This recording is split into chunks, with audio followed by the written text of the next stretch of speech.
California ਦੇ ਵਿੱਚ ਪਿਛਲੇ 2-3 ਦਿਨਾਂ ਦੇ ਵਿੱਚ ਬਹੁਤ ਸਾਰੇ ਨਵੇਂ ਲਾਜ਼ ਜੋ ਆ ਉਹ ਪਾਸ ਹੋ ਰਹੇ ਹੈਗੇ ਆ। ਕਈ ਉਹਨਾਂ ਦੇ ਵਿੱਚ ਚੰਗੇ ਵੀ ਆ, ਕਈ ਮਾੜੇ ਵੀ ਆ। SB 553 ਨੂੰ ਲੈ ਕੇ ਆਪਾਂ ਦੇਖਿਆ ਸੀ। ਇੱਕ ਲਾ ਜਿਹੜਾ ਆ ਕੈਲੀਫੋਰਨੀਆ ਦੀ ਲੈਜਿਸਲੇਚਰ ਨੇ ਪਾਸ ਕੀਤਾ ਹੈਗਾ, ਜਿਹਦੇ ਵਿੱਚ ਫੂਡ ਐਡੀਟਿਵਸ ਨੂੰ ਬੈਨ ਕੀਤਾ ਗਿਆ ਆ, ਇਨਕਲੂਡਿੰਗ ਕਹਿੰਦੇ ਰੈਡ ਡਾਈ ਨੰਬਰ 3। ਜੇ ਲਾ ਨੂੰ ਗਵਰਨਰ ਸਾਈਨ ਕਰ ਦੇਣਗੇ ਤੇ ਇਹਦਾ ਮਤਲਬ ਇਹ ਹੋਊਗਾ ਵੀ 4 ਕੈਮੀਕਲਸ ਫੂਡ ਤੇ ਡਰਿੰਕਸ ਦੇ ਵਿੱਚ ਜਿਹੜੇ ਹੈਲਥ ਇਸ਼ੂ ਨੂੰ ਰਿਲੇਟਡ ਆ ਉਹਨਾਂ ਨੂੰ ਰੋਕਿਆ ਜਾਊਗਾ।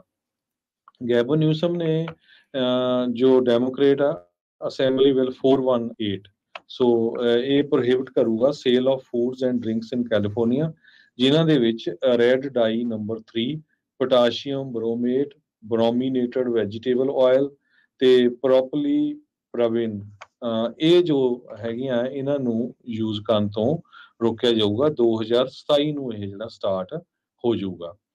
ਫਸਟ ਟਾਈਮ ਇਹ ਸਟੇਟ ਦੇ ਵਿੱਚ ਹੋਊਗਾ ਜਿਨ੍ਹਾਂ ਨੇ ਫੂਡ ਐਡੀਟਿਵਸ ਈਵਨ ਦੋ ਫੈਡਰਲ ਤੇ ਡਰੱਗ ਐਡਮਿਨਿਸਟ੍ਰੇਸ਼ਨ ਨੇ ਪਰਮਿਟ ਕੀਤਾ ਹੈ ਇਹਨਾਂ ਨੂੰ ਯੂਜ਼ ਕਰਨ ਦੇ ਲਈ, ਪਰ ਕੈਲੀਫੋਰਨੀਆ ਇਹਨਾਂ ਨੂੰ ਰੋਕਣ ਜਾ ਰਹੀ ਹੈ। ਜੀ, ਇਹਦੇ ਵਿੱਚੋਂ ਜਿਹੜੀਆਂ ਸਕਿਟਲਸ ਆ, ਟੌਫੀਆਂ ਆ, ਜਿਹੜੀਆਂ ਇੱਕ ਛੋਟੀ ਜਿਹੀ ਕੈਂਡੀ ਹੁੰਦੀ ਆ, ਉਹਨਾਂ ਨੂੰ ਐਗਜ਼ੈਂਪਟ ਕਰ ਦਿੱਤਾ ਗਿਆ ਆ, ਉਹਨਾਂ ਨੂੰ ਸਪੇਅਰ ਕਰ ਦਿੱਤਾ ਗਿਆ। 27 ਮੁਲਕ ਅਜਿਹੇ ਨੇ ਯੂਰਪੀਅਨ ਸੰਘ ਦੇ ਵਿੱਚ ਜਿਨ੍ਹਾਂ ਦੇ ਵਿੱਚ ਇਹ ਜਿਹੜੇ ਕੈਮੀਕਲਸ ਦਾ ਨਾਮ ਲਿਆ ਆ ਉਹ ਆਊਟਲਾਡ ਨੇ। ਇਸ ਬਿੱਲ ਨੂੰ ਅਸੈਂਬਲੀ ਮੈਂਬਰ ਜੈਸੀ ਗੈਬਰੀਅਲ ਉਹਨਾਂ ਨੇ ਲੈ ਕੇ ਆਂਦਾ ਸੀਗਾ।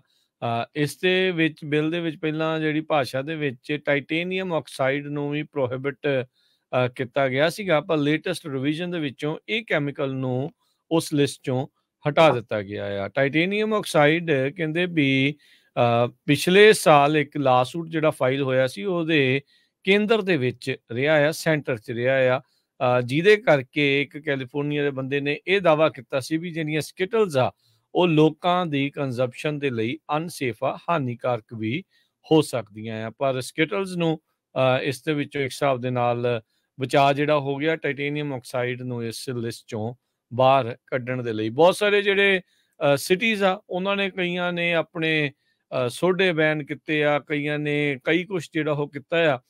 ਇਵੈਂਚੁਅਲੀ ਆਪਾਂ ਨੂੰ ਪਤਾ ਵੀ ਬਹੁਤ ਸਾਰੇ ਜਿਹੜੇ ਖਾਣੇ ਦੇ ਵਿੱਚ ਇੱਦਾਂ ਦੇ ਕੈਮੀਕਲਸ ਉਹ ਵਰਤੇ ਜਾਂਦੇ ਆ ਜਿਹੜੇ ਇਵੈਂਚੁਅਲੀ ਸਿਹਤ ਨੂੰ ਹਾਨੀ ਜਿਹੜੀ ਉਹ ਪਹੁੰਚਾ ਸਕਦੇ ਆ। ਸੋ ਉਸੇ ਤਹਿਤ ਇੱਦਾਂ ਦੇ ਜਿਹੜੇ ਐਡੀਟਿਵਸ ਉਹਨਾਂ ਨੂੰ ਹੁਣ ਫੂਡ ਦੇ ਵਿੱਚ ਵਰਤਣ ਤੋਂ ਬੈਨ ਕਰ ਦਿੱਤਾ ਗਿਆ ਆ।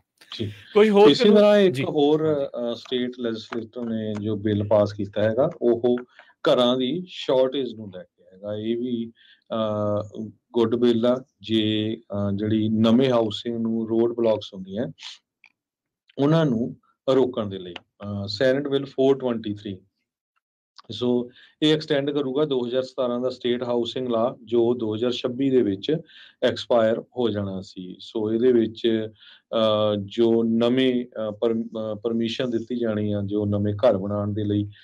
ਇਸੇ ਤਰ੍ਹਾਂ ਇੱਕ ਐਗਜ਼ਿਸਟਿੰਗ ਲਾ ਹੈਗਾ ਆ ਜੋ ਸਬਸਿਡਾਈਜ਼ ਅਫੋਰਡੇਬਲ ਹਾਊਸਿੰਗ ਲਈ SB 423 ਇਹ developers of mixed income family housing to take advantage ਤੇ ਸਟ੍ਰੀਮਲਾਈਨ ਪ੍ਰੋਸੈਸ। ਸੋ ਇਹ ਜਿਹੜੇ ਬਿੱਲ ਹੈਗੇ ਆ ਇਹਨਾਂ ਦੇ ਨਾਲ ਕਹਿੰਦੇ ਕਾਫੀ ਨਵੇਂ ਯੂਨਿਟ 18,000 ਦੇ ਕਰੀਬ ਕ੍ਰੀਏਟ ਹੋਣਗੇ ਤਾਂ ਕਿ ਜਿਹੜੀ ਪ੍ਰੋਬਲਮ ਆ ਕੈਲੀਫੋਰਨੀਆ ਦੇ ਵਿੱਚ ਘਰਾਂ ਦੀ ਉਸ ਨੂੰ ਘਟਾਇਆ ਜਾ ਸਕੇ। ਜੀ, ਇੱਕ SB 4 ਤੇ ਜਿਹੜਾ 423 ਹੈ ਇਹ ਕਹਿੰਦੇ ਵੀ ਇੱਕ ਤਗੜੇ ਟੂਲ ਹੋਣਗੇ ਹਾਊਸਿੰਗ ਕ੍ਰਾਈਸਿਸ ਨੂੰ ਕੰਬੈਟ ਕਰਨ ਦੇ ਲਈ। ਇਹ ਬਿੱਲ ਨੂੰ ਲਿਆਉਣ ਵਾਲੇ ਬਿੱਲ ਦੇ ਜਿਹੜੇ ਸਪਾਂਸਰ ਆ ਉਹ ਸੈਨੇਟਰ ਸਕਾਟ ਵੀਨਰ ਹੈਗੇ ਨੇ ਤੇ ਕੈਲੀਫੋਰਨੀਆ ਹਾਊਸਿੰਗ ਜਿਹੜੀ ਕੰਸੋਰਟੀਅਮ ਤੇ ਕੈਲੀਫੋਰਨੀਆ ਦਾ ਜਿਹੜਾ YIMBY ਯੈਸ ਇਨ ਮਾਈ ਬੈਕਯਾਰਡ ਉਹ ਇਹਦੇ ਨਾਲ ਕਹਿੰਦੇ ਆ ਵੀ ਅਸੀਂ ਕਾਫੀ ਜ਼ਿਆਦਾ ਨਵੇਂ ਘਰ ਬਣਾਵਾਂਗੇ। 2017 ਦਾ ਜਿਹੜਾ ਬਿੱਲ SB 35 ਪਾਸ ਹੋਇਆ ਸੀ ਉਹਦੇ ਕਰਕੇ 18,000 ਨਵੇਂ ਯੂਨਿਟ ਅਕ੍ਰੋਸ ਕੈਲੀਫੋਰਨੀਆ